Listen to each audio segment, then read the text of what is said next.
कि एक जो है बड़ा गरीब केवट था। उस केवट की लड़की की शादी में उस केवट ने एक मुनीम से लिया था कर्जा। फिर जब चुकाया तो मुनीम ने जो पर्ची दी, चलो भैया हमारा तुम्हारा हिसाब किताब बराबर। केवट बोले भैया हमारी तुम्हारी रेंट पेंट अब पुरखन के जमाने की ये काय को हम अविश्वास थोड़ा ही है, कोई तुम पे कोई शंका थोड़ी है, वो क्या जरूरत है। सो पर्ची वहीं छोड़ दी। लेकिन बाकी दिमाग में थोड़ी सी बेईमानी, सुबह ने उठा के पर्ची धर ली। और पहले जमाने में क्या गांव में ही कोर्ट कचहरी लगती, 8 दिना में 1 दिना 15 दिना, तो कोर्ट कचहरी लगी। सुबह में पैसा वाले साहूकार ने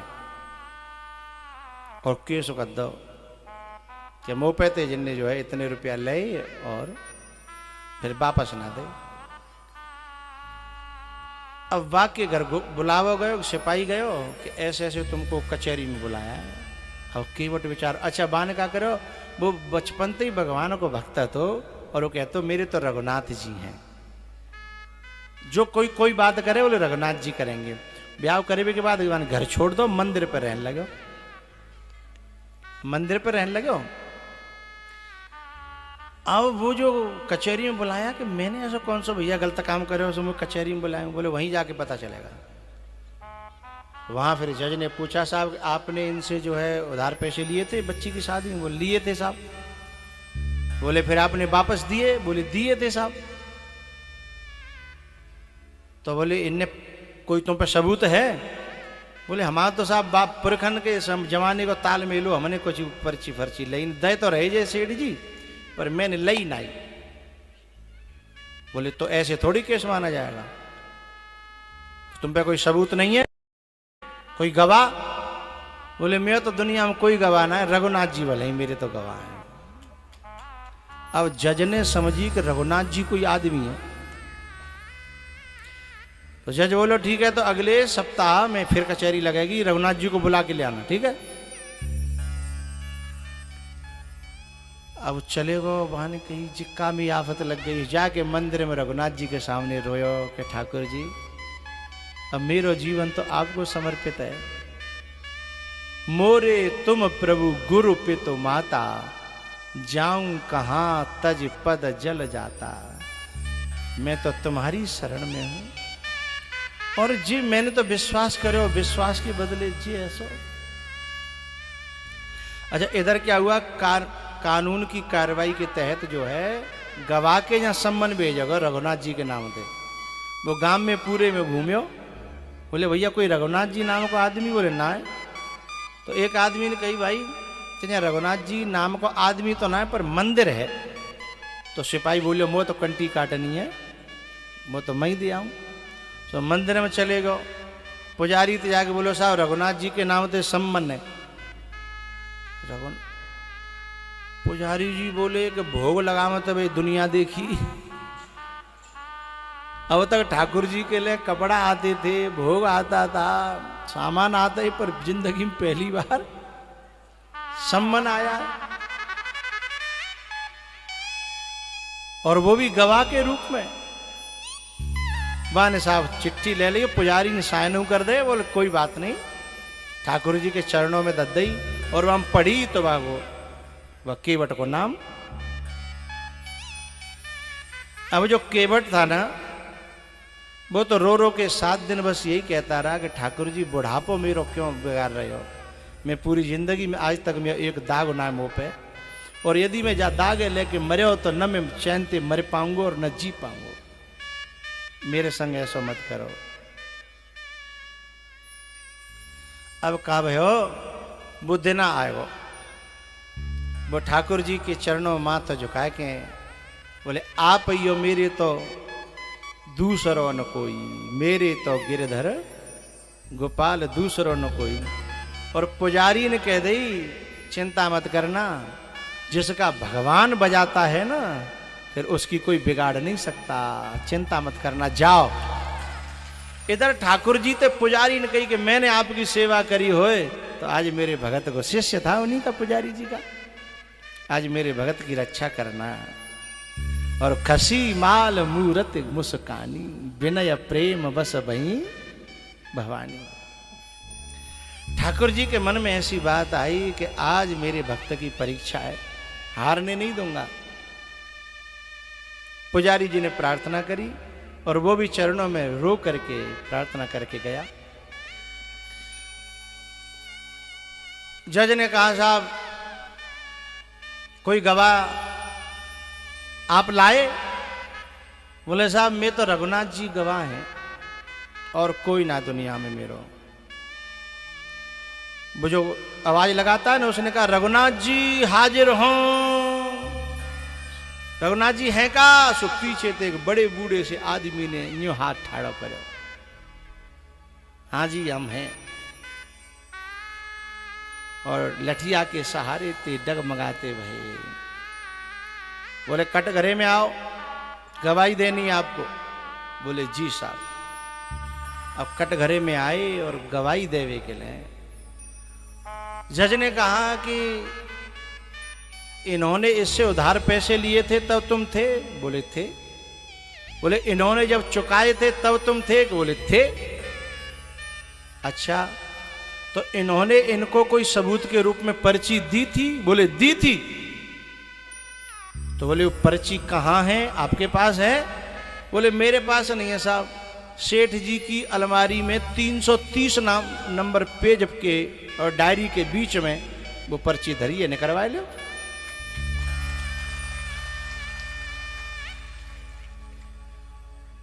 घर दूर नहीं था, सिपाही सीधा भेजो भाई, अलमारी में वो रजिस्टर और बाम सो है, पूरे साइन के साथ हमारा तुम्हारा हिसाब किताब बराबर हुआ।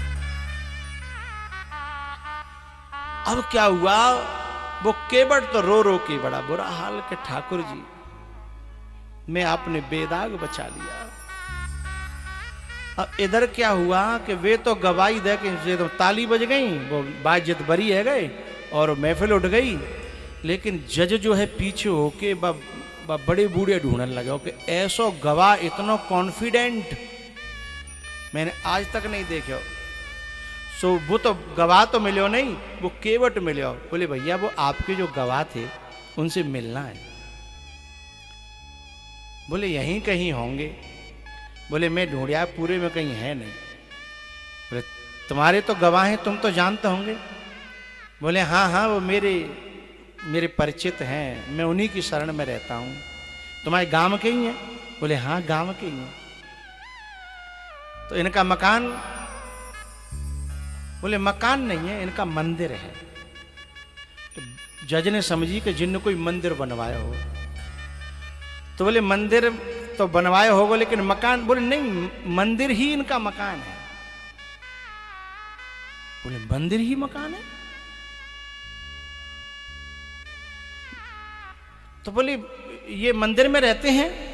बोले हाँ हाँ पूरा गांव इन्हीं की सेवा करता है, इन्हीं की दर्शन करता है, ये मंदिर में ही रहते हैं। सो जज समझ गो। बोले तुम जो तुम्हारे मंदिर में जो ठाकुर जी उनकी बात कर रहे हो क्या? बोले वो हाँ वही रघुनाथ जी हैं, मेरे तो दुनिया में और कोई है ही नहीं। अब बात जज को जो है ना हृदय फटो। भक्त था भगवान का, पहले से ही घर में पूजा पाठ भी करता था, भगवान की कृपा से जज बना था वो। अब कहा वो घर में जाके वो रोवे, घर में जाके बाकी घरवारी परेशान बन, वकील बुलवाए, वो कुछ बोले नहीं, रोवे ही रोवे। वकीलों ने कहा कि तुम जज होकर के ऐसे करो, क्या बात है, बात तो बताओ। तब वकील जज ने कहा कि आज मेरी अदालत में भगवान आए, आज मेरी अदालत में भगवान आए। तो बोले ये तो तुम्हारा सौभाग्य है कि भगवान आए। तो रो क्यों रहे हो? का दर्शन नहीं भय? बोले दर्शन हूं भाई। बोले फिर क्यों रो रहे हो? तब जज कहता है रो करके कि मैं रो इसलिए रहा हूं कि शेष महेश गणेश दिनेश सुरेश के ध्यान न आते रहे। आज कौन आए थे? जो शेष महेश दिनेश गणेश, जो इनके भी ध्यान में ना आए। बोले फिर इसमें तुम्हें रोना क्यों आ रहा है? रोने की क्या बात है? सोई विनीत अदालत में केवटा के गवाह कहाते रहे। केवट के बागो न कपड़ा अच्छे, न बागो मोह अच्छा, न बा क्या तुम देखोगे तो आश्चर्य, सब वकीलों से कह रहा है। लेकिन उसके लिए ठाकुर जी कटघरे में आए। तो बोले तुम्हें तो दर्शन हो गया, खुशी होना चाहिए, तुम रो क्यों रहे हो? तब वकील जज कहता है कि दुख सुख धोके दरस दिए को भयो, दुख नाही न जो तज जाते रहे। मुझे धोखे में भी दर्शन हो गया, मुझे इस बात की बहुत खुशी है। और वो छोड़ के चले गए, वो जऊ को कोई दुख ना है। बोले दुख काई बात को, बात तो बताओ जज साहब। तब बाने कही दुख जा बात को है। मैं कुर्सी पे बना जज बैठा रहा,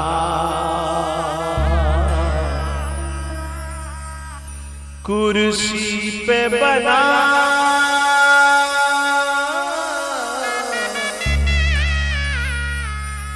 जज बैठा रहा, प्रभु नीचे खड़े समझाते रहे, प्रभु नीचे खड़े समझाते रहे। जब मैं छोटा सा स्कूल में जाता था तो सर आते थे तो मैं खड़ा हो जाता था। मैंने कभी भी मर्यादा का उल्लंघन नहीं किया। लेकिन आज मैं जिनकी घर में रोज पूजा करता हूं, मैं जिनका भोग लगाता हूं, जिन्हें दंडोती प्रणाम करता हूं, आज वे नीचे खड़े और मैं कुर्सी पे जज बना बैठा रहा। कुर्सी पे बना जज बैठा रहा, प्रभु नीचे खड़े समझाते रहे। अब मैं यदि उनके दरबार में कभी गया तो कौन से मुंह दिखाऊंगा कि मैं इतना बड़ा लाट साहब है कि भगवान नीचे खड़े और मैं कुर्सी पे बैठे रहे। मैं अब इस दुनिया में जीऊंगा नहीं।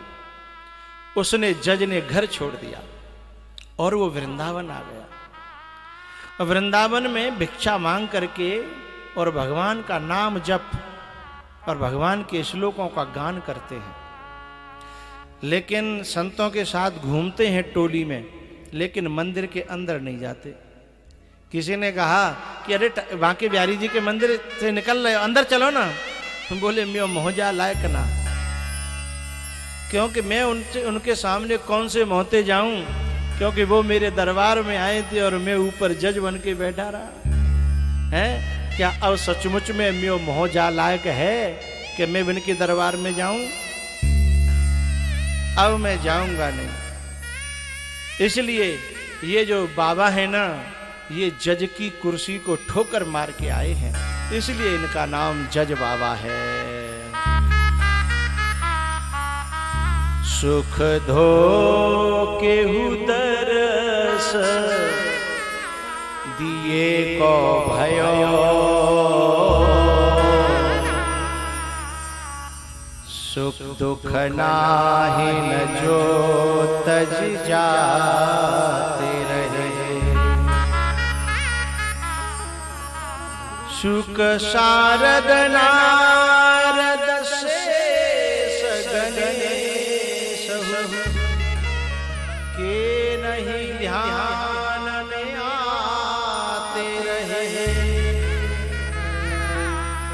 सोई आज विनीत अदालत में के बटा के गवाह कहाते रहे।